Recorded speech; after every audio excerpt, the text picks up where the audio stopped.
औज़ुबिल्लाहिमिनश्शैतानिर्रजीम बिस्मिल्लाहिर्रहमानिर्रहीम। मोहतरम ख़वातीन हज़रात, डॉक्टर आसिफ इज़हार आपके साथ।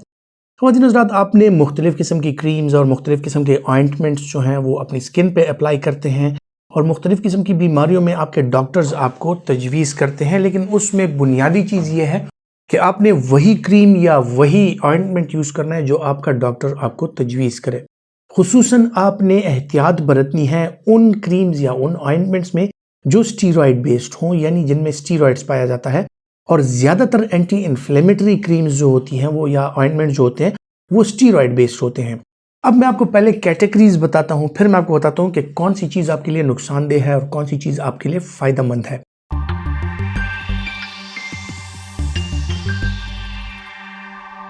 ख़वातीन हज़रात, सेल्फ मेडिकेशन में अक्सर हमने देखा है कि बहुत से लोग जो होते हैं वो अपनी स्किन जो है सेल्फ मेडिकेशन की वजह से ख़राब कर देते हैं और मार्केट्स में जो इजीली अवेलेबल स्टीरॉयड ऑइंटमेंट्स होती हैं वो बहुत ज़्यादा यूज़ हो रही होती हैं और उनकी इंडिकेशन नहीं होती, लेकिन फिर भी लोग उसको एज अ सेल्फ मेडिकेशन लेते हैं और उसको यूज़ करने लग जाते हैं और वो फेस पे भी यूज़ करते हैं, मुख्तलिफ़ किस्म के स्किन एरियाज़ पे वो यूज़ करते हैं। सो सबसे पहले आपके लिए ये जानना ज़रूरी है कि आपकी जो कंडीशन है उनमें स्टीरॉयड इंडिकेटेड भी है या नहीं है, और अगर स्टीरॉयड इंडिकेटेड है तो फिर मैं आपको समझाता हूं कि जो स्टीरॉयड ऑइंटमेंट या क्रीम्स होती हैं इनमें 3 तरह की क्रीम्स या ऑइंटमेंट पाई जाती हैं जो स्टीरॉयड के नेचर के हिसाब से होती हैं। उनमें सबसे पहली चीज़ जो होती है वो है स्टीरॉयड्स की पोटेंसी, मतलब वो स्टीरॉयड कितना पोटेंट है, यानी यूं समझ लें कि वो कितना तेज है।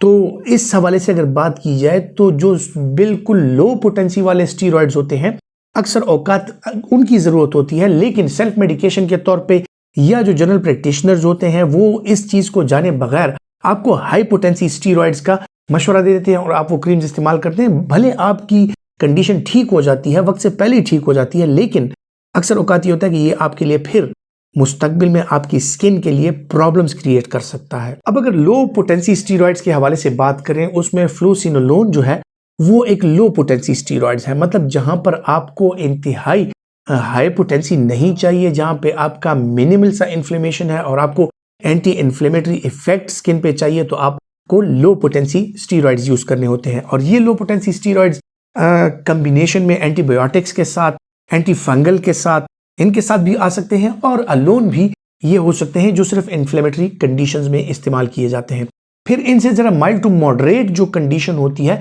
वहां पे आपको mild to moderate anti inflammatory activity चाहिए होती है, तो वहां पर आप मॉडरेट पोटेंसी के जो स्टीरॉयड्स होते हैं आप उनका इस्तेमाल करते हैं। जो मॉडरेट कंडीशंस होती हैं उनके लिए मीडियम और या इंटरमीडिएट जो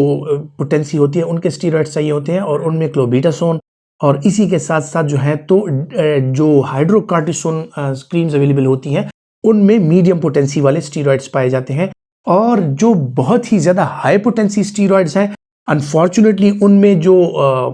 एक है वो बहुत ज़्यादा यूज़ होता है और लोग बहुत ज़्यादा यूज़ करते हैं बगैर ये जाने कि ये बहुत हाई पोटेंसी स्टीरॉयड्स है, और वो माइल्ड टू मॉडरेट कंडीशंस या लो पोटेंसी स्टीरॉयड्स की जहाँ पे ज़रूरत होती है वो यूज़ करने लगते हैं, क्योंकि कॉमनली अवेलेबल और सबके नाम मतलब सबको जो नाम याद होता है वो वही स्टीरॉयड्स है। सो उनमें आता है बीटामेथासोन और डेक्सामेथासोन जो है ये हाई पोटेंसी स्टीरॉयड्स हैं और आपने इनका इस्तेमाल हरगिज डॉक्टर के मशवरे के बगैर नहीं करना। यानी जो दवासाज कंपनी है जो ये स्टीरॉयड क्रीम्स बनाती है वो भी आपको इस बात से मना करती है कि खुद से और सेल्फ मेडिकेशन के तौर पे आपने ये क्रीम्स इस्तेमाल नहीं करनी, सिर्फ डॉक्टर ही आपको तजवीज़ कर सकता है। अब मुख्तलिफ किस्म की पोटेंसी के ये स्टीरॉयड्स जो होते हैं ये किस चीज़ के काम आते हैं? ख़वातीन हज़रात, जिन लोगों में एक्जिमा की शिकायत होती है, उनको इन्फ्लेमेटरी स्किन की शिकायत होती है, उनकी स्किन हार्ड हो जाती है या उनमें अक्सर औकात जो होता है तो फंगल इन्फेक्शन या bacterial infection with inflammatory condition होता है,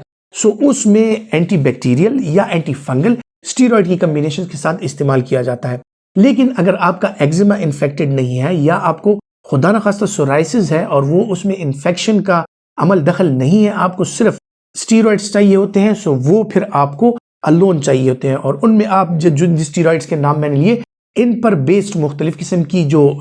मार्केट में अवेलेबल क्रीम्स और ऑइंटमेंट होती है वो आप इस्तेमाल कर सकते हैं। अब इनका इस्तेमाल अगर आप करते हैं, ये इतना बड़ा लेक्चर देने की कि मतलब आपको स्टीरॉयड की पोटेंसी समझाना और फिर ये समझाना, इसकी ज़रूरत क्या थी? सो इसकी ज़रूरत यह है कि जितना हाई पोटेंसी स्टीरॉयड होता है उसका स्किन पर उतना ही ज़्यादा साइड इफ़ेक्ट्स भी हो सकते हैं। मतलब स्टीरॉयड जब आप स्किन पे यूज़ करते हैं तो उसके साथ क्या होता है कि आपकी स्किन थिन हो जाती है और आपकी स्किन जो है वो सेंसिटिव हो जाती है। आपकी स्किन जो है वो धूप के साथ और लाइट के साथ जब उस पर इरिटेशन होती है या कोई केमिकल इरिटेशन होती है तो वो ज़्यादा पोटेंटली फिर वो रिस्पॉन्ड करने लग जाती है, आपको एलर्जिक कंडीशंस होने लग जाती हैं। और अक्सर औकात जो है तो लोग रंग गोरा करने वाली क्रीमों में और उसमें जो है तो हाई पोटेंसी स्टीरॉयड्स का इस्तेमाल करते हैं। वो आप चेहरे पे अप्लाई करते हैं, स्किन थिन हो जाती है, आपके चेहरे की जो बारीक शरियानें हैं वो आपके गालों में नजर आना शुरू हो जाती है। मतलब आपकी स्किन एट्रोफीड हो जाती है, आपकी स्किन की मुकम्मल एट्रोफी हो जाती है। उस वजह से जो है तो आपको अपने गाल सुर्ख सुर्ख लगने लगते हैं और आप समझते हैं कि आपका रंग गोरा होने वाला है, जो कि इंतहाई खतरनाक है। और यही कंडीशन जो आपकी एट्रोफीड स्किन है,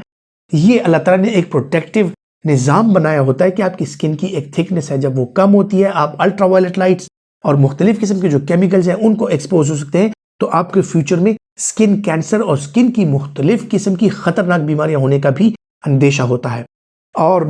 एक चीज़ जो और ज़्यादा इंपॉर्टेंट है वो ये है कि अक्सर औकात लोग बच्चों के लिए खुसूसन उनकी स्किन बहुत ही ज़्यादा सेंसिटिव होती है, उन पर स्टीरॉयड्स का इस्तेमाल कर रहे होते हैं। सो बच्चों की स्किन वो इतनी सेंसिटिव होती है कि आप डॉक्टर के मशवरे के बगैर अगर ऐसी क्रीम्स का इस्तेमाल कर रहे हैं जिनमें स्टीरॉयड्स की कम्बिनेशन पाई जाती है या स्टीरॉयड अलोन पाए जाते हैं, सो वो आपके बच्चे की स्किन के लिए इंतहाई खतरनाक साबित हो सकता है। सो बच्चों को जो नॉर्मल नैपी रैशेज होते हैं या इस तरह के और रैशेज होते हैं, सबसे पहले तो आइडियली आपको अपने डॉक्टर से उनका मुआयना करवा के ये अंदाज़ा लगाना है कि वो फंगल है या वो बैक्टीरियल है या वो सिर्फ इन्फ्लेमेशन है, सिर्फ एक्जिमा है, सिर्फ इरिटेशन है, क्या चीज़ है। तो उस लिहाज से आपका डॉक्टर जो है वो उनके लिए मेडिकेशन तजवीज़ करता है और उनको दवाई फराम करता है, कोई क्रीम्स वगैरह लगता है। लेकिन ज़्यादातर औकात में आपके बच्चे को सिर्फ इमोलिएंट की ज़रूरत होती है कि उनकी स्किन मॉइस्ट रहे, उनकी स्किन जो है मुलायम रहे, उनकी स्किन जो है वो नरम रहे। तो उसके लिए आप वाइट पेट्रोलियम जेली या मुख्तलिफ किस्म की लिक्विड पैराफिन वगैरह इस तरह का ऑइंटमेंट या इस तरह की जो इमोलिएंट्स होती हैं उसका इस्तेमाल कर सकते हैं। सो जो लोग भी अपनी स्किन के बारे में सेंसिटिव हैं, अपनी स्किन की केयर करना चाहते हैं, उनसे मेरी दरख्वास्त है कि जो आपकी क्रीम्स हैं, जो आपकी ऑइंटमेंट्स हैं, उनके बारे में आप अगर जानकर इस्तेमाल करेंगे तो आप अपने आप को नुकसान नहीं बल्कि फ़ायदा पहुंचाएंगे। अपना बहुत सा ख्याल रखिए। अल्लाह हाफिज़।